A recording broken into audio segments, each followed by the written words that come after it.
The Sickle. A married couple lived in a house in Japan with their son and daughter. The son was very angry with his sister and wanted to play a really nasty prank on her. He decided that he would secretly videotape her on the toilet and then posted the video online. He wanted to humiliate his sister in front of her friends. The body hid a video camera under a towel in the bathroom. Minutes later, his sister went to the bathroom and locked the door behind her. She never came out again. Her mother started to wonder what was taking her daughter so long. She banged on the bathroom door and called out the girl's name, but got no reply. Worried, she told her husband, and eventually they managed to force the door open.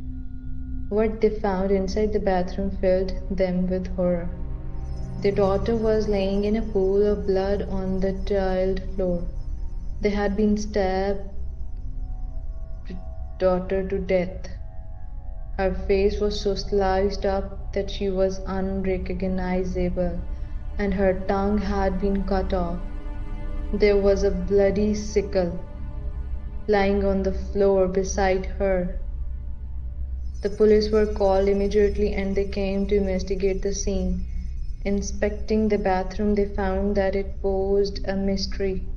The door had been locked from the inside, the window was securely latched, and the bathroom was so small that nobody could have been hiding inside, laying in wait for the girl. So, how was she murdered?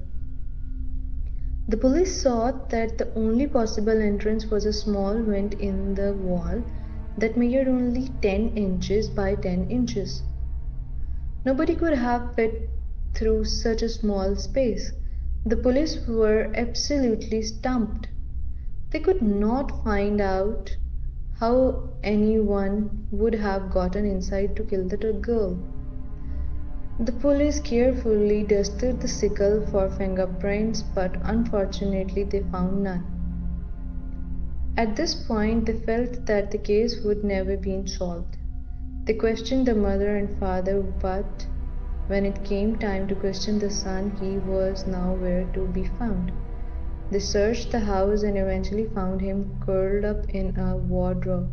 His eyes were wild and he was sobbing uncontrollably. His hands were shaking violently. They noticed that he was holding a video camera. Unable to question him, the police decided to review the videotape.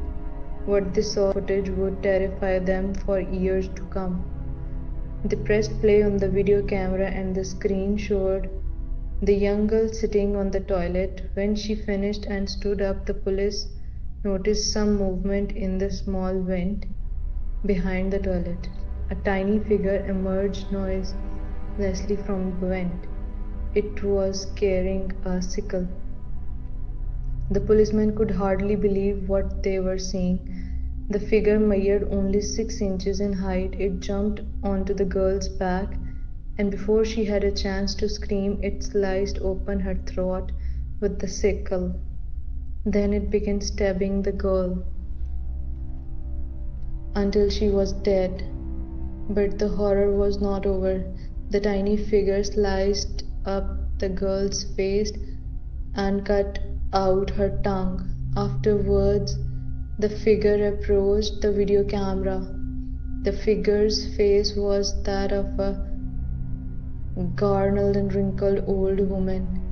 It looked directly into the lens and hissed, "You are next." Then the tiny figure disappeared back through the small vent, carrying the girl's severed tongue. After watching the videotape, the police officer wiped tears from their eyes. Some vomited on the floor, and one even lost control of his faculties and pooped his pants out of sheer terror. Today, the case remains unsolved and the tiny woman has never been identified. The videotape still exists, but the police refuse to release it to the public. It sits in an evidence locker At the police station, the police call this case the Sickle mystery and refuse to discuss it with the media.